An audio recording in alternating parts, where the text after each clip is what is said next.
നമസ്കാരം. ഇന്ന് 2025 ഫെബ്രുവരി 5 ബുധനാഴ്ച. എല്ലാ ഓസ്ട്രേലിയ മലയാളികൾക്കും ഗുഡ് മോർണിംഗ് ഓസ്ട്രേലിയയുടെ മോർണിംഗ് ന്യൂസിലേക്ക് സ്വാഗതം.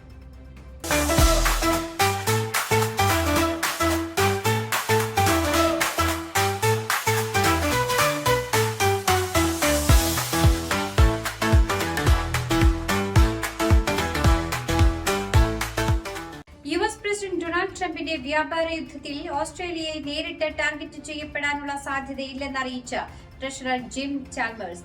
എന്നാൽ ഓസ്ട്രേലിയയുടെ മേൽ ഉപരോധം ഏർപ്പെടുത്തുകയാണെങ്കിൽ തിരിച്ചടിക്കാനുള്ള സാധ്യതയും ട്രഷറർ ചൂണ്ടിക്കാട്ടി. കാനഡ, മെക്സിക്കോ, ചൈന എന്നിവിടങ്ങളിൽ നിന്നുള്ള ചരക്കുകൾക്ക് ഇറക്കുമതി ചുങ്കം ഏർപ്പെടുത്തുകയും പിന്നീട് താൽക്കാലികമായി നിർത്തിവെക്കുകയും ട്രംപ് ചെയ്തിരുന്നു.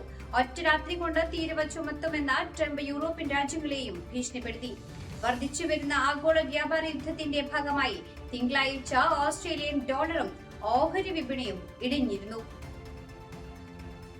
ദേശീയ സുരക്ഷാ പ്രശ്നങ്ങളുടെ പേരിൽ രാജ്യത്തെ സർക്കാർ സംവിധാനങ്ങളിൽ നിന്നും ഉപകരണങ്ങളിൽ നിന്നും ഡീപ് സീക്ക് നിരോധിച്ചു. രഹസ്യാന്വേഷണ ഏജൻസികളുടെ ഉപദേശത്തെ തുടർന്നാണ് തീരുമാനമെന്ന് ആഭ്യന്തരമന്ത്രി ടോണി ബർഗ് പറഞ്ഞു. AI ചാറ്റ് ബോട്ടായ ഡീപ് സീക്കിന്റെ നിരോധനം ഉത്ഭവ രാജ്യമായ ചൈനയെ ബാധിക്കില്ല. രാജ്യത്തിന്റെ ദേശീയ സുരക്ഷയും ദേശീയ താൽപര്യവും സംരക്ഷിക്കുന്നതിന് ആൽബനീസ് സർക്കാർ വേഗത്തിലുള്ളതും നിർണായകവുമായ നടപടി സ്വീകരിക്കുകയാണ് ചെയ്തതെന്ന് ബർഗ് പറഞ്ഞു. സുരക്ഷയും അപകട സാധ്യതകളും ചൂണ്ടിക്കാട്ടി ആൽബനീസ് സർക്കാർ ചൈനീസ് സോഷ്യൽ മീഡിയ ആപ്ലിക്കേഷനായ ടിക്ടോക്കിന് വ്യാപക നിരോധനം ഏർപ്പെടുത്തി. ഏകദേശം 2 വർഷത്തിന് ശേഷമാണ് ഈ തീരുമാനം. ന്യൂ സൗത്ത് വെയിൽസ് ഗതാഗത മന്ത്രി ജോ ഹെയ്ലൻ മന്ത്രിസ്ഥാനം രാജിവെച്ചു. സ്വകാര്യ ആവശ്യങ്ങൾക്ക് മന്ത്രിയുടെ കാർ ഉപയോഗിച്ചതിനെ കുറിച്ചുള്ള വെളിപ്പെടുത്തലുകളെ തുടർന്നാണ് രാജി. വിവാദങ്ങൾ ഉയർന്നതോടെയാണ് രാജി വെച്ചത്. ഓസ്ട്രേലിയ ഡേ വാരാന്ത്യത്തിൽ ചില സുഹൃത്തുക്കളെ വൈനറിയിൽ ഉച്ചഭക്ഷണത്തിന് കൊണ്ടുപോകുവാൻ ഹെയ്ലൻ തന്റെ ഡ്രൈവറോട് ആവശ്യപ്പെട്ടതായി റിപ്പോർട്ടുകൾ പുറത്തു വന്നിരുന്നു. തുടർന്ന് മന്ത്രി ഔദ്യോഗിക വാഹനം ദുരുപയോഗം ചെയ്തതായി കണ്ടെത്തിയിരുന്നു. സിഡ്നിയിൽ നിന്ന് KS ബീച്ചിലെ ഹെയ്ലന്റെ ഹോളിഡേ ഹൌസിലേക്കും പിന്നീട് ഹണ്ടർ വാലി വൈനറിയിലേക്കും തിരിച്ചും ഡ്രൈവർ 13 മണിക്കൂർ കൊണ്ട് 446 കിലോമീറ്റർ യാത്ര ചെയ്തതായി കണ്ടെത്തിയിരുന്നു. ഞാൻ തെറ്റ് ചെയ്തു, പൊതുജനങ്ങളെ നിരാശപ്പെടുത്തി, അതിൽ ഞാൻ ഖേദിക്കുന്നുവെന്നും രാജി സമർപ്പിച്ചുകൊണ്ട് മന്ത്രി വ്യക്തമാക്കി.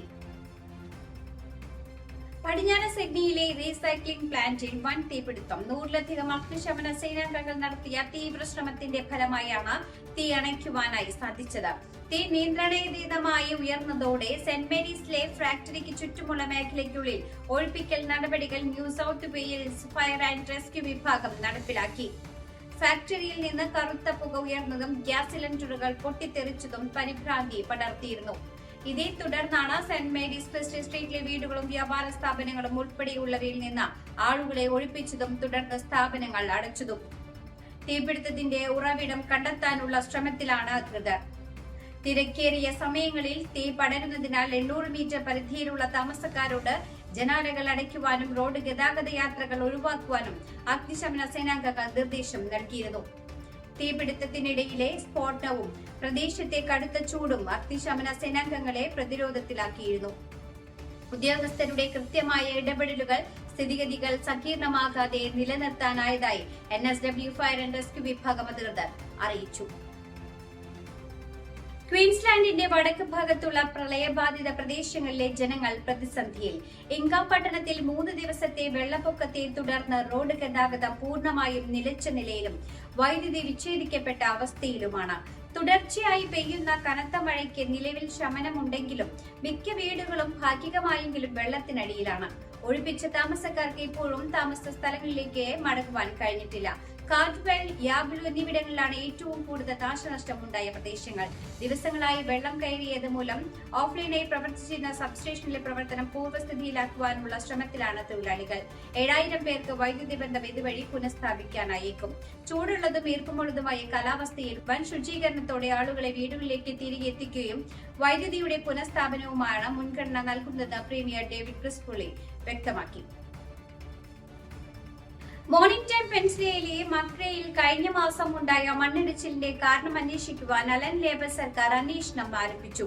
സംഭവത്തിൽ $1 ദശലക്ഷം വിലമതിക്കുന്ന വീട് മണ്ണിടിച്ചിലിനെ തുടർന്ന് പൂർണ്ണമായും തകരുകയും പ്രാദേശിക കൌൺസിൽ ജീവനക്കാരന് ഗുരുതരമായി പരിക്കേൽക്കുകയും ചെയ്തിരുന്നു. ജനുവരി 14-ന് രാവിലെ 9 മണിയോടെയാണ് മണ്ണിടിച്ചിൽ ഉണ്ടായത്. മണ്ണിടിച്ചിലിനെ തുടർന്ന് പ്രദേശത്ത് നിന്ന് നിരവധി വീട്ടുകാരെ മാറ്റി പാർപ്പിച്ചിരുന്നു. ഇവരെ ഇതുവരെയും പ്രദേശത്തേക്ക് മടങ്ങിയെത്തിക്കാൻ പ്രാദേശിക സർക്കാർ തയ്യാറായിട്ടില്ല. അപ്രതീക്ഷിതമായി ഉണ്ടായ പ്രകൃതി ദുരന്തത്തിൽ ഉത്തരം ലഭിക്കാത്ത നിരവധി ചോദ്യങ്ങളുണ്ടെന്നും ഇവ തെളിയിക്കാൻ പ്രത്യേക അന്വേഷണം ആവശ്യമാണെന്നും പ്രീമിയർ വ്യക്തമാക്കി. സിഡ്നിയിൽ ചൈൽഡ് കെയർ സെന്ററിന് പുറത്ത് കാറിനുള്ളിൽ 1 വയസ്സുകാരിയെ മരിച്ച നിലയിൽ കണ്ടെത്തി. ചൊവ്വാഴ്ച ഉച്ചയ്ക്ക് സിഡ്നിയുടെ ഇന്റർവെസ്റ്റിലെ ആൽവുഡിലെ മരാന റോഡിൽ ശിശു സംരക്ഷണ കേന്ദ്രത്തിന് പുറത്താണ് കുട്ടിയെ മരിച്ച നിലയിൽ കണ്ടെത്തിയത്. വാഹനത്തിന്റെ ഉള്ളിൽ ഉണ്ടായിരുന്ന കുട്ടി പ്രതികരിക്കാത്തതിനെ തുടർന്ന് എമർജൻസി സർവീസിനെ വിവരമറിയിക്കുകയായിരുന്നു. തുടർന്ന് പാരാമെഡിക്കലുകൾ എത്തിയെങ്കിലും കുട്ടി സംഭവ സ്ഥലത്ത് തന്നെ മരിച്ചതായി പോലീസ് അറിയിച്ചു. വാഹനത്തിൽ ഉണ്ടായിരുന്ന മറ്റുള്ളവരിൽ നിന്ന് പോലീസ് വിവരം ശേഖരിക്കുന്നുണ്ട്. സംഭവവുമായി ബന്ധപ്പെട്ട ന്യൂ സൗത്ത് വെയിൽസ് പോലീസ് അന്വേഷണം ആരംഭിച്ചു. ഓസ്ട്രേലിയൻ ക്രിക്കറ്റ് ടീമിന്റെ ശ്രീലങ്കൻ പര്യടനത്തിൽ നിന്ന് സാം കോൺസ്റ്റൻസ് നാട്ടിലേക്ക് മടങ്ങി. 2ാം ടെസ്റ്റിനുള്ള സെലക്ഷനിൽ അദ്ദേഹം ഇല്ലെന്ന് ക്രിക്കറ്റ് ഓസ്ട്രേലിയ സ്ഥിരീകരിച്ചു. കഴിഞ്ഞ ആഴ്ച ഗാനയിൽ ആദ്യ ടെസ്റ്റിൽ ഓപ്പണറായി കോൺസ്റ്റൻസിന് പകരം ട്രാവിസ് ഹെഡാണ് ബാറ്റിംഗ് ഓർഡറിൽ 1ാമതായി ഇറങ്ങിയത്. മത്സരത്തിൽ ഹെഡ് അർദ്ധ സെഞ്ചുറി നേടുകയും ഓസ്ട്രേലിയ വൻ വിജയം സ്വന്തമാക്കുകയും ചെയ്തിരുന്നു. അതിനാൽ നാളെ ആരംഭിക്കുന്ന 2ാം മത്സരത്തിലും കോൺസ്റ്റൻസിന് കളിക്കാൻ സാധ്യതയില്ല. പകരം ശനിയാഴ്ച മുതൽ ഗബ്ബ ടെസ്റ്റ് വേദിയിൽ ക്വീൻസ്ലാൻഡിനെതിരെ നടക്കുന്ന മത്സരത്തിൽ NSW വേണ്ടി കോൺസ്റ്റൻസ് കളിക്കും. ഇതോടുകൂടി വാർത്താ ബുള്ളറ്റിൻ ഇവിടെ അവസാനിക്കുന്നു. എല്ലാ പ്രേക്ഷകർക്കും നല്ലൊരു ദിനം ആശംസിക്കുന്നു. ഇനി കൂടുതൽ വാർത്തകളുമായി നാളെ കണ്ടുമുട്ടാം. എല്ലാവർക്കും നന്ദി, നമസ്കാരം.